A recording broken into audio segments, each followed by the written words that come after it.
आगे बढ़े।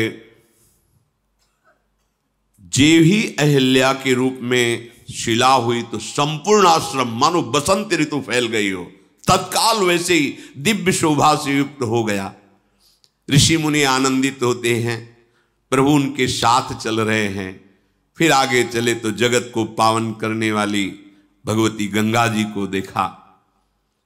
महाराज गाधी के पुत्र विश्वामित्र जी ने कैसे देव नदी गंगा जी का प्रादुर्भाव हुआ, वामन भगवान के चरण प्रक्षालन से कैसे भगीरथ जी ने तपस्या की, भूमि पर आई, ये सब वर्णन करके ऋषियों को सुनाया। प्रभु भी ऐसे सुन रहे हैं जैसे श्रोता सुनते हैं, और उन्हीं के चरणों की धोन तो गंगा जी है। सब ऋषियों ने गंगा स्नान किया। फिर प्रभु ने ऋषियों के साथ जैसा जैसा वो मंत्र उच्चारण करते वैसे गंगा स्नान प्रभु भी किए। भली भांत मंत्रोच्चारण करते हुए श्री राम लक्ष्मण जब गंगा स्नान किए, फिर तैयार होकर के जनकपुर के नजदीक पहुंचे।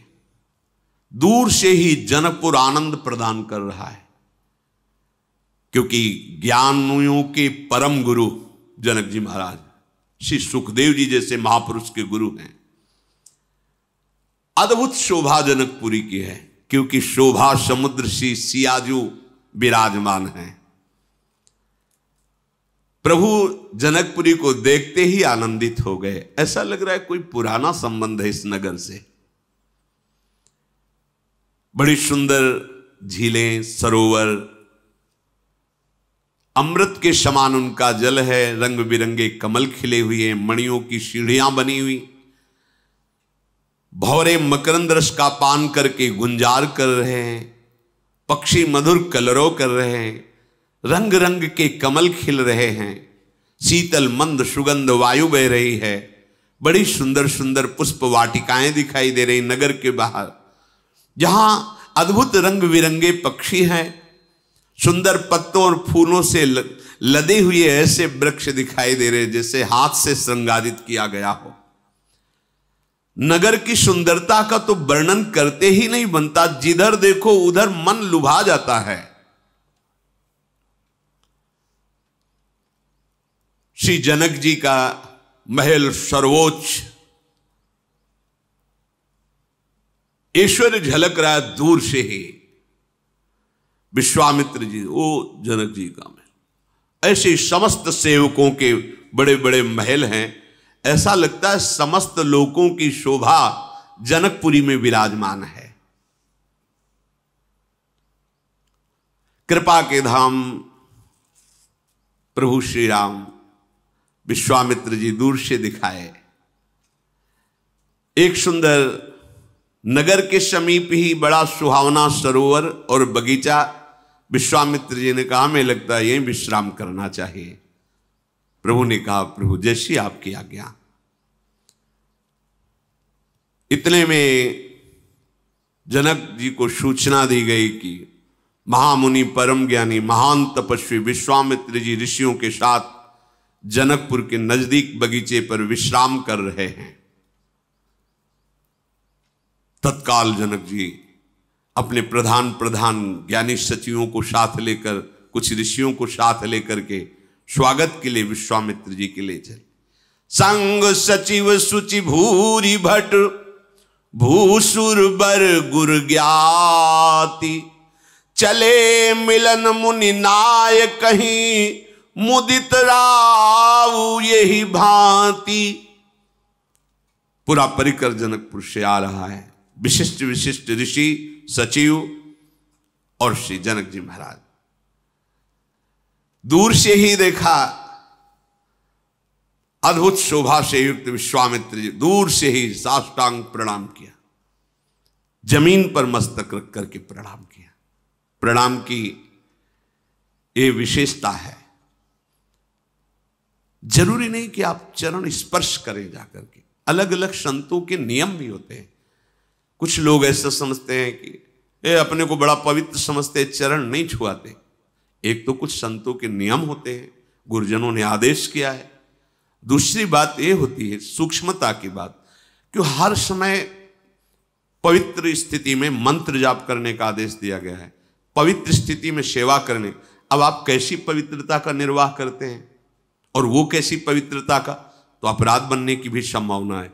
इसलिए छूना तो यदि वो आदेश कर दे तो बात अलग है, नहीं दूरी ही ते देखे दो। और साष्टांग लकुट पर्यो भूतल पर्यो लकुट किनाई, साष्टांग पंचांग जैसा उनकी हमें कृपा चाहिए।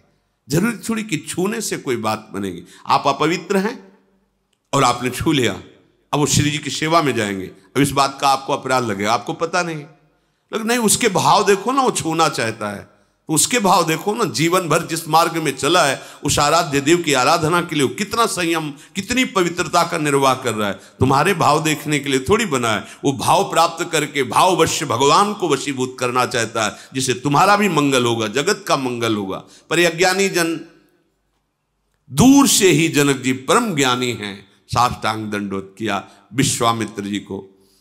मुनियों के स्वामी विश्वामित्र जी ने बहुत प्रसन्न होकर के आशीष दी। ऋषि मंडली ने फिर विश्वामित्र जी को प्रणाम किया। विश्वामित्र जी हाथ जोड़ कर कह रहे, अहो आज आपके दर्शन हुए ज्ञान श्रोमणी जनक जी, बड़ा आनंद मिल रहा है। जनक जी ने कहा, महाराज भाग्य तो हमारे जो आप पधारे, अहो भाग्य अपना माना आप इसलिए। मृदु वचन से कुशल प्रश्न हुआ, जनक जी को आसन दिया गया, बैठा ले गए। उसी समय कुछ फुलवाड़ी पुष्प लेकर के राम और लक्ष्मण जी पधारे। जनक जी के नेत्र भगवान श्री राम के मुखारविंद पर गए। ऐसी स्थिति जनक जी की हर समय रहती है ब्रह्माकार, कि ब्रह्मा के रचे हुए सृष्टि का कोई भी शब्द, स्पर्श, रूप, रस, गंध उनकी चित्त को अपहरण नहीं कर सकता।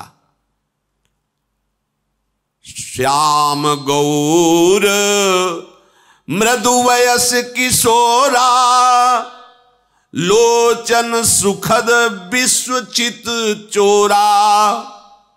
उठे सकल जब रघुपति आए, विश्वामित्र निकट बैठाए। जे ही प्रभु आए तो जितनी जनकपुरी की समाज आई थी सब अपने आप सब खड़े हो गए।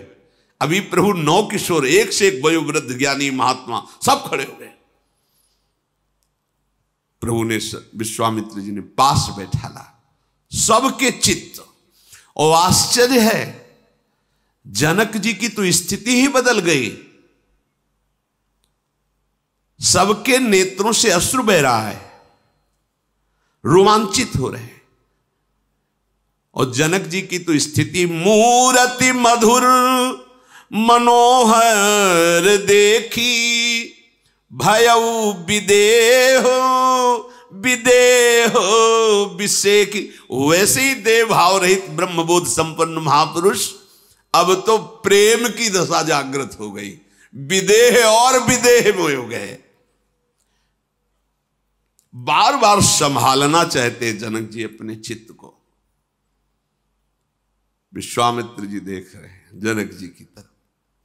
प्रेम मगन मनु जानि नृप, करि विवेक धरि धीर। बोले मुनि पद नाई, सिर गद गद गिरा गंभीर। बार बार अपनी स्थिति को संभालते हैं, पर प्रेम विवस्था झलक रही है। हाथ जोड़कर विश्वामित्र जी से कहा कि ये कौन है? मुझे जो अनुभूति हो रही, जनक जी कह रहे हैं, कहु नाथ सुंदर दो बालक, मुनि कुल तिलक की नृप कुल पालक।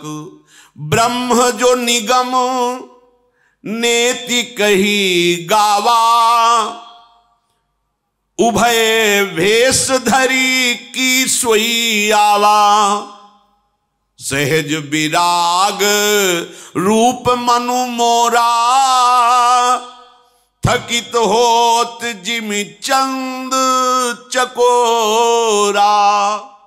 ताते प्रभु पूछो सति भाऊ, कहु नाथ जन करऊ दुराऊ।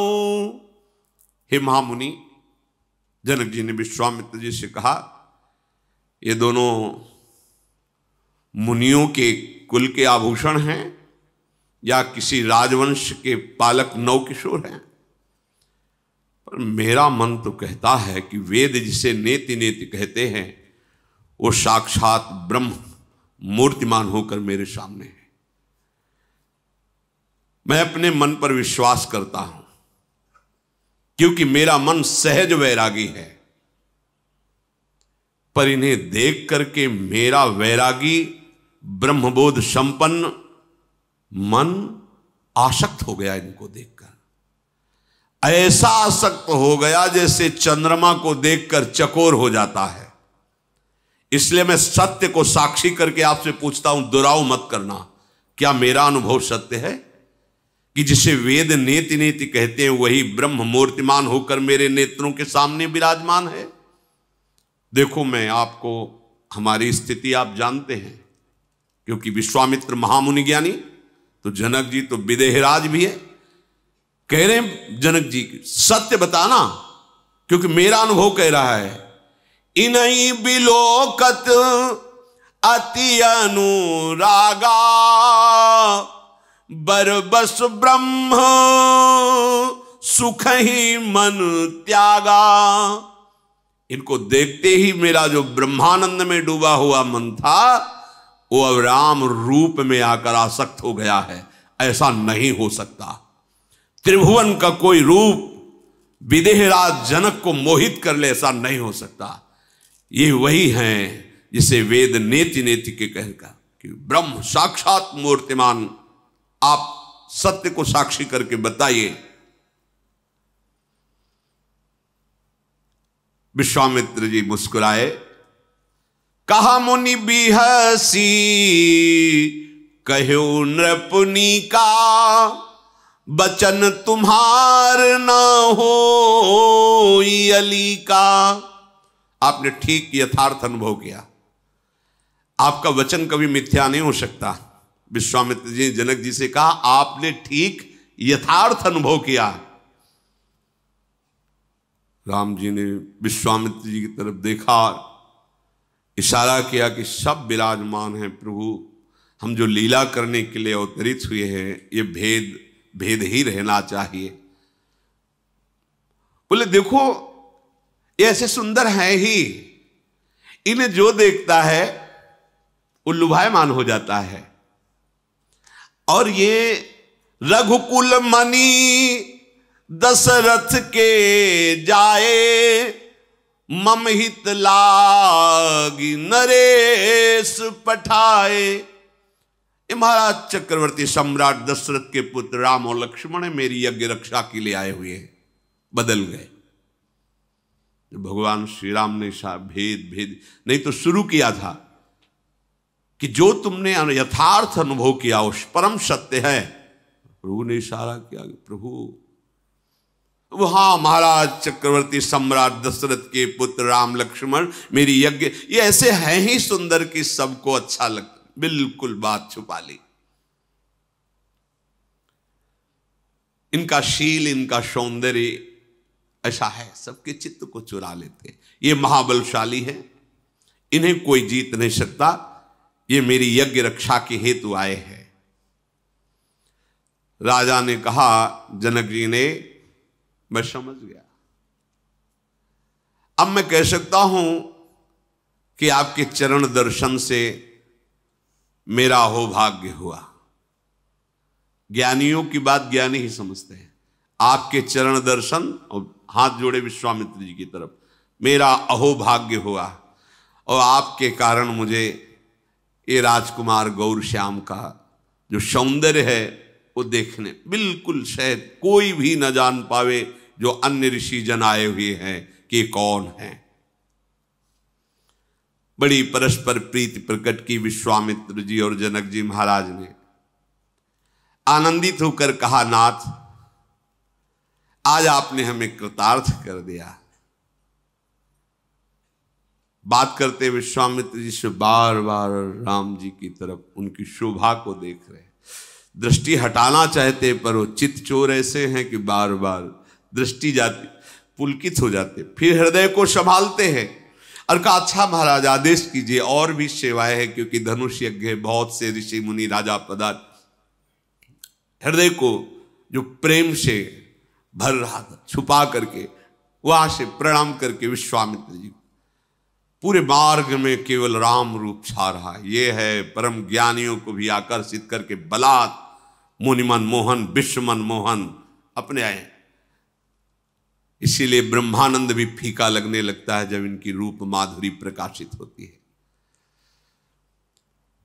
अब जो भी जनकपुर में आ रहा सबका स्वागत कर रहे हैं जनक जी, पर उनके हृदय देश में और मानस पटल पर प्रभु का रूप आसक्त कर लिया, अनुराग युक्त कर लिया। इधर प्रभु लक्ष्मण जी की तरफ देखा, विश्वामित्र जी का भगवान संकोच बस लखनलाल कुछ कह नहीं पा रहे, हम कह दे? हाँ हाँ बोलो।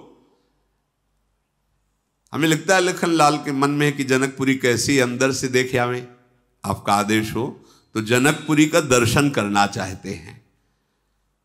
आज्ञा पाकर विनय के साथ प्रभु ने जब निवेदन किया, विश्वामित्र हाँ हाँ बिल्कुल निर्भय होकर जाओ, जनकपुर की शोभा का दर्शन करो, धनुष यज्ञ का दर्शन करो, तुम तो नीति को जानने वाले हो, जाओ।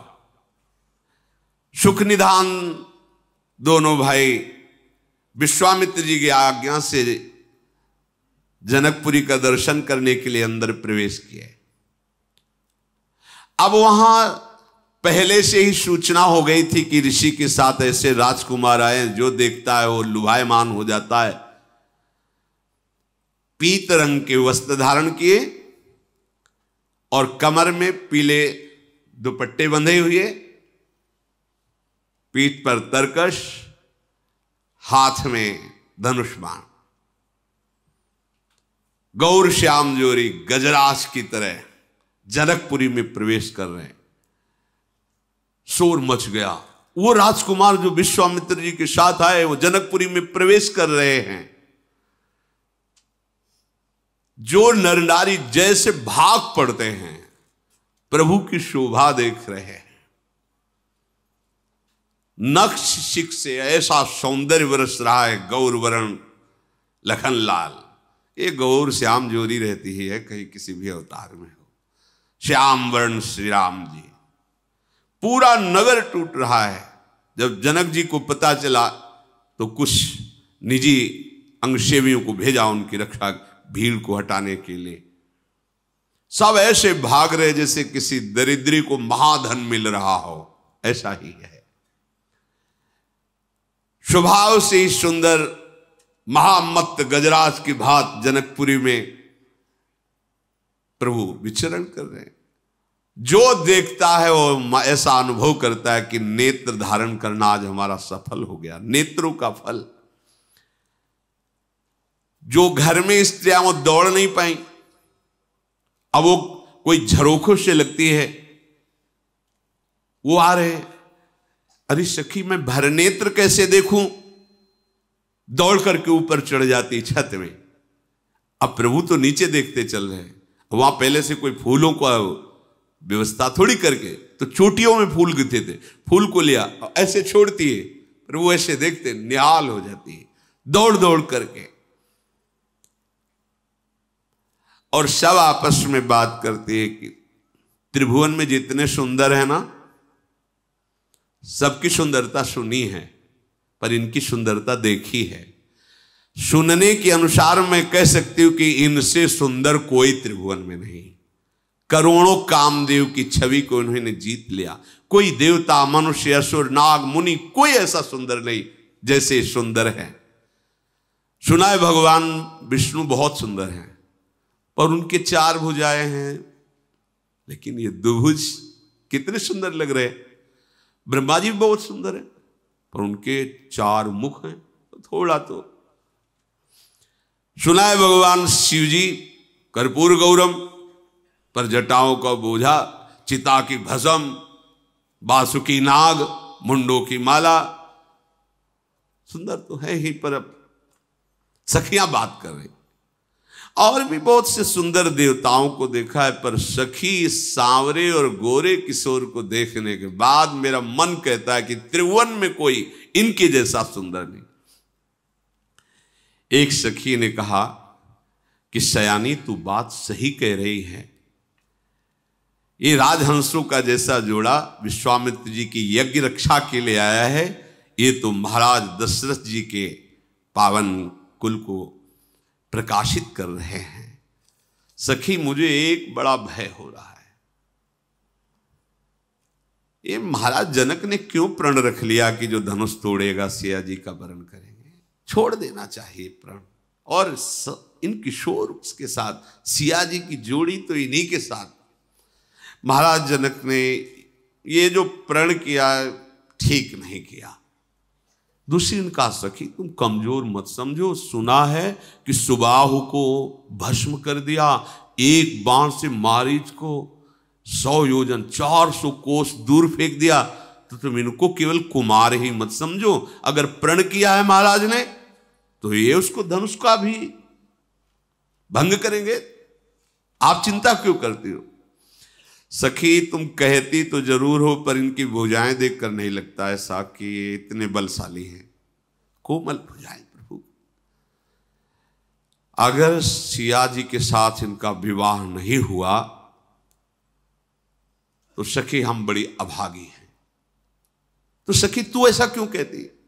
क्योंकि अगर सिया जी से विवाह हो गया तो बार बार आएंगे ना यहां, तो हमें देखने को मिलेगा ना इन्हें, और हम लोग भी कभी जा सकती, क्योंकि सिया जी के दर्शन के बहाने अवधपुरी भी जा सकते, हमारा संबंध हो जाएगा ना।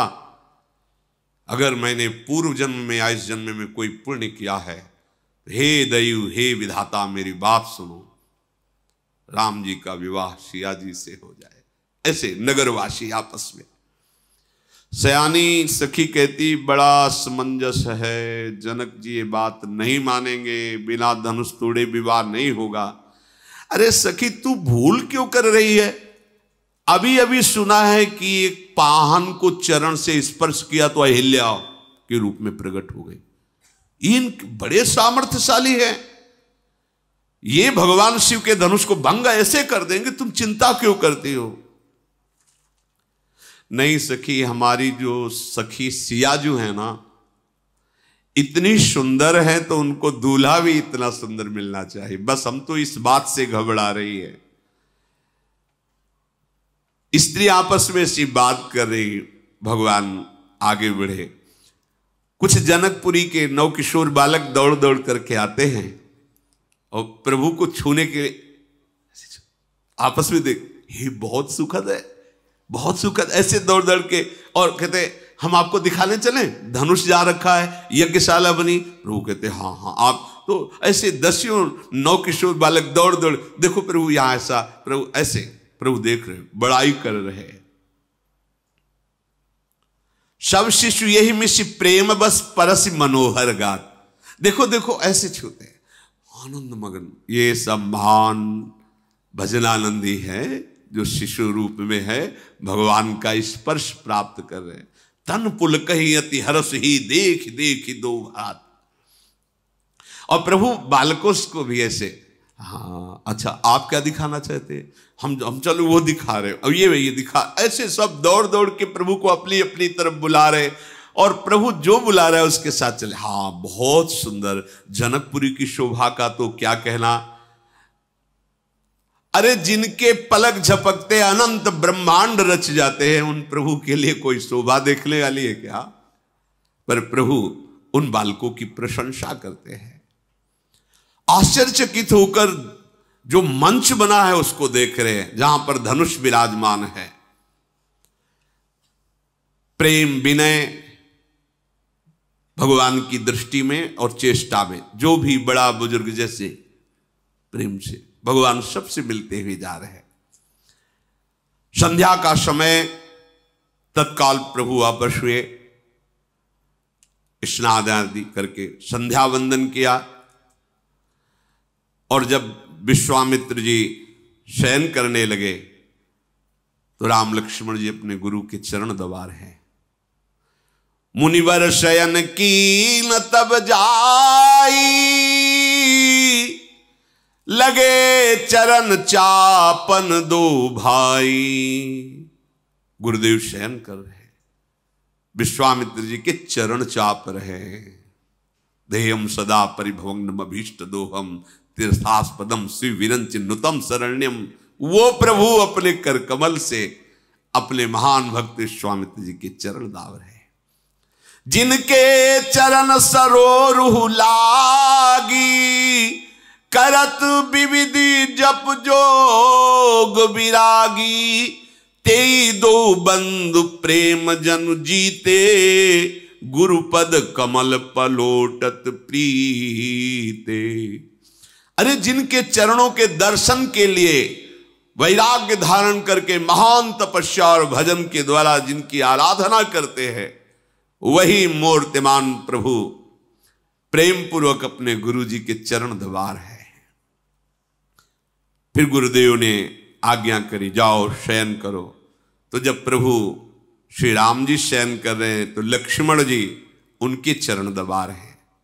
चापत चरण लखन उर लाए, सभय सप्रेम परम सच पाए। फिर प्रभु ने कहा, तात आप भी शयन करो। तो श्री राम जी के चरणों को हृदय में रखकर लखनलाल शयन कर रहे हैं। रात बीती, प्रातः काल हुआ, सबसे पहले लक्ष्मण जी जगे। सेवक धर्म बहुत विचित्र धर्म है। सेवक सुख चाह नहीं, सेवक अपना सुख कभी नहीं चाह। लक्ष्मण जी सबसे पहले उठे। उठे लखन निश विगत सुनी, अरुण शिखा धुनि कान। गुरु ते पहले जगतपति, जागे राम सुजान।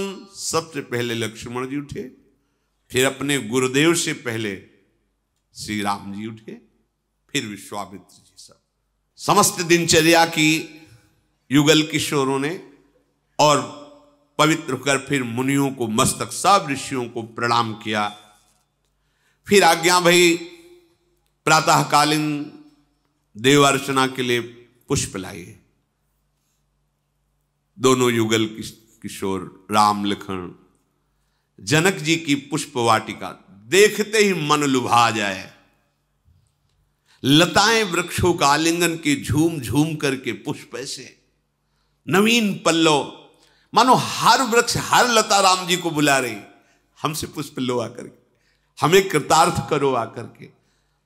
कोयल, पपीहा, मोर, चकोर, तोता ये मीठी बोली बोल रहे, मानो प्रभु को यश गान करके सुना रहे हो।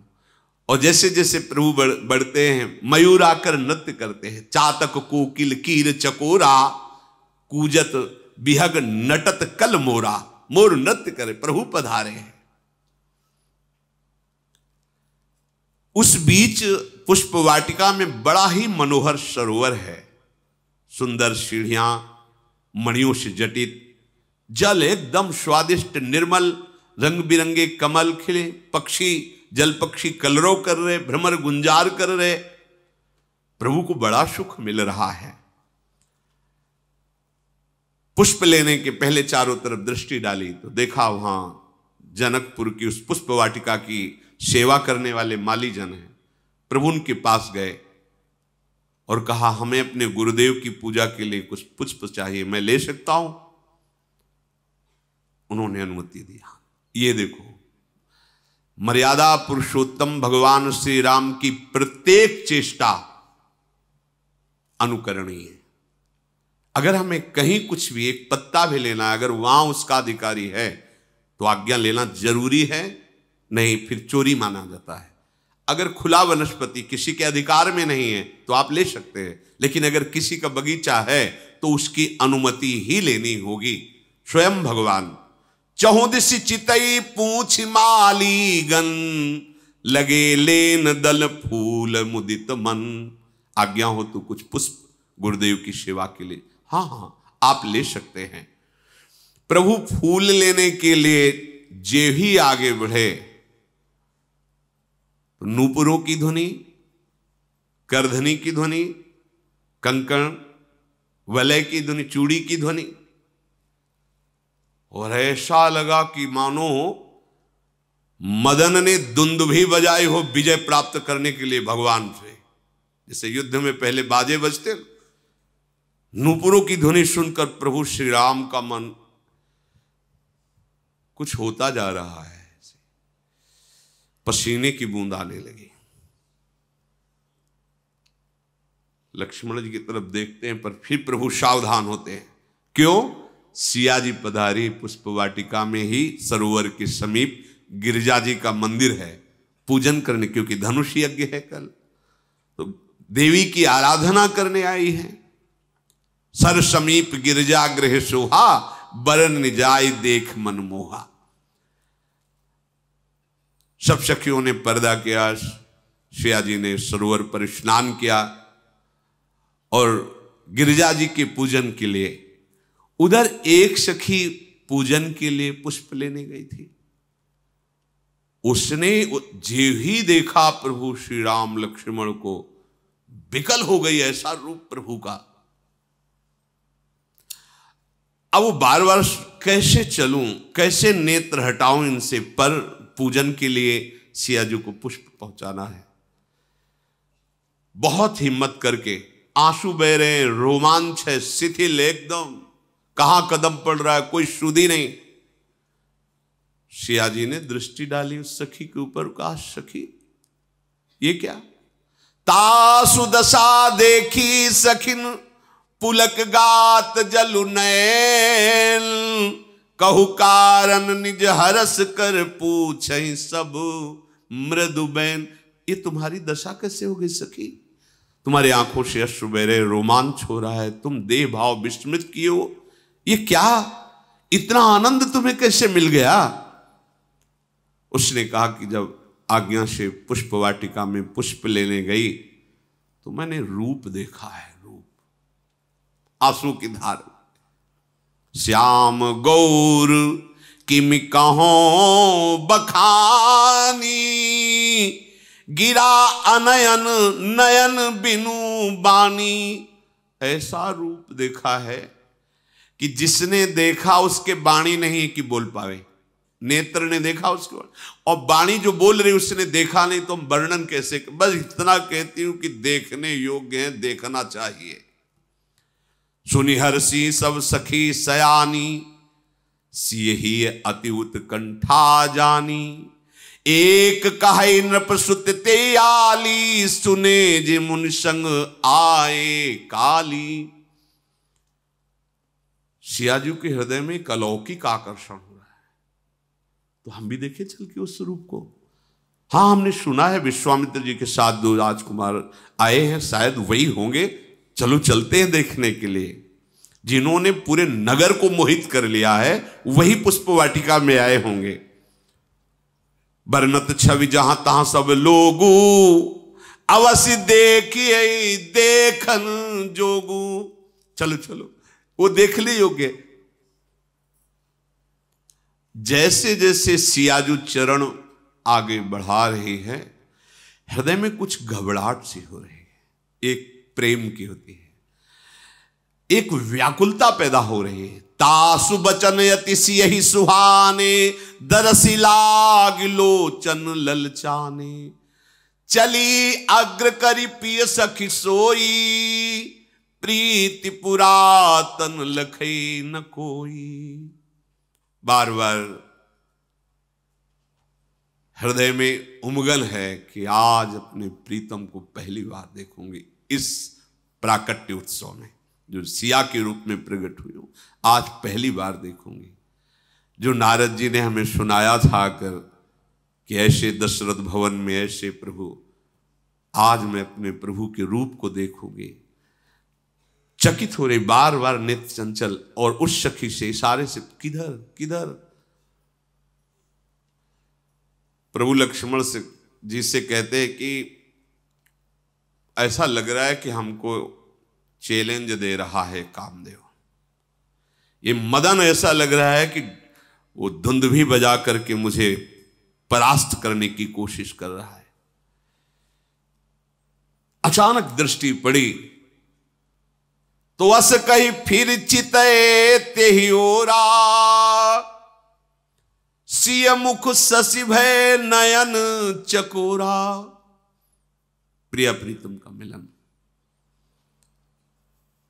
प्रिया सिया जी, प्रीतम राम जी, वो भी देख रहे किधर किधर। अचानक दृष्टि राम जी और भय विलोचन चारु अचंचल, मन सकुच निमित जे दिगंचल। अंचल चलना बंद हो गया नेत्रों का, एकटक रूप माधुरी का युगल पान कर रहे। सीता जी के रूप को देख करके प्रभु की जो हृदय में प्रेम, महान प्रेम समुद्र प्रभु है, बस ऐसे लंबी सांस खींचते हैं, शांत हो जाते हैं, कोई वचन नहीं निकल रहा। फिर लक्ष्मण जी से कहते, लक्ष्मण ऐसा लगता है कि सुंदरता जिनके अंश से सुंदर होती है वो सुंदर साक्षात मूर्तिमान होकर हमारे सामने है। मैं किससे इनकी उपमा दूं, सब उपमाएं फीकी लगती हैं। प्रभु सियाजू के मुखचंद, सियाजू प्रभु के मुखचंद, और अपने शब्द दोनों की जय जयकार। देखते रहो